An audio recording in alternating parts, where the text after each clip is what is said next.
اگر ہم ایران کے ڈرون پروگرام کو دیکھیں تو یہ بنیادی طور پر اپنے ملک کا دفاع کرنے کے لیے بنایا گیا تھا، لیکن آہستہ آہستہ ایران کے ڈرون پروگرام سے اس کے دوست ممالک بھی فائدہ اٹھانے لگے۔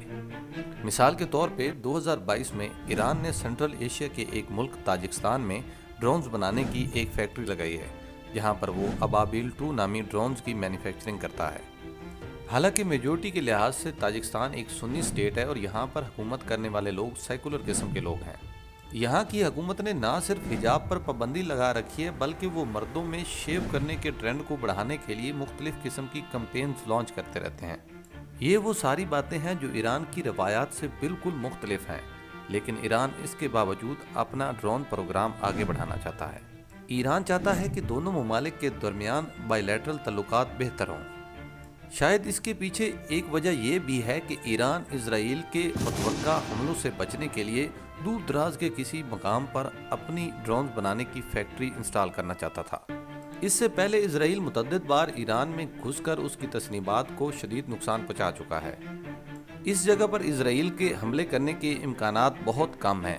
اس کے ساتھ ایران کو یہ فائدہ ہوگا کہ اگر اسرائیل کے ساتھ جنگ ہوتی ہے تو بیک اپ میں اس کے پاس ڈرونز بنانے کے لیے ایک بہترین جگہ موجود ہے۔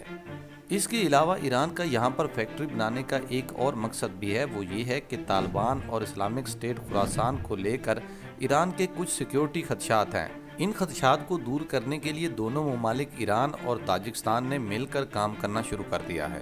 اس کے علاوہ ایران نے اپنی ڈرون انڈسٹری کو استعمال کرتے ہوئے ایتھوپیا، وینزویلا اور رشیا کے ساتھ بھی اپنے تعلقات کو بہتر بنایا ہے۔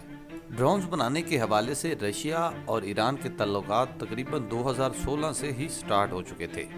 ایک سینئر ایرانی جرنل نے بتایا کہ 2016 میں ماسکو نے ایران کو یہ آفر کی تھی کہ وہ اس کے ڈرون بنانے کی صلاحیت کو بلندیوں تک لے جانے میں اس کی مدد کر سکتا ہے۔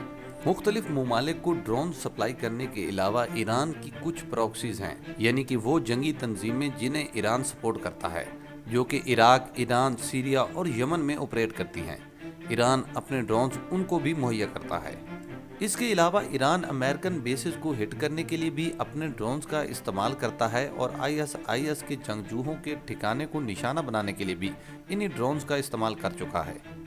ایک مشہور امریکن صحافی لکھتے ہیں کہ یہ ایران کے مہیا کردہ ڈرون ہی تھے جنہوں نے سعودی عرب کی یمن میں شروع کی جانے والی جنگ کو سعودی عرب کی اپنی سرزمین تک واپس پہنچا دیا۔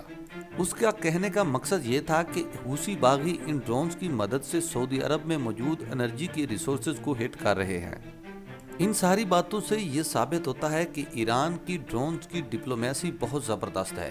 وہ اسٹیٹ ایکٹر جیسے رشیا، تاجکستان اور ایتھوپیا کے ساتھ اپنے ڈرونز کے معاہدے کر رہا ہے، اس کے ساتھ ساتھ وہ نان اسٹیٹ ایکٹر تنظیموں کو بھی اپنے ڈرونز مہیا کر رہا ہے، جس کی مدد سے وہ اپنے دشمن ممالک پر اپنی گرپ مضبوط کر رہا ہے۔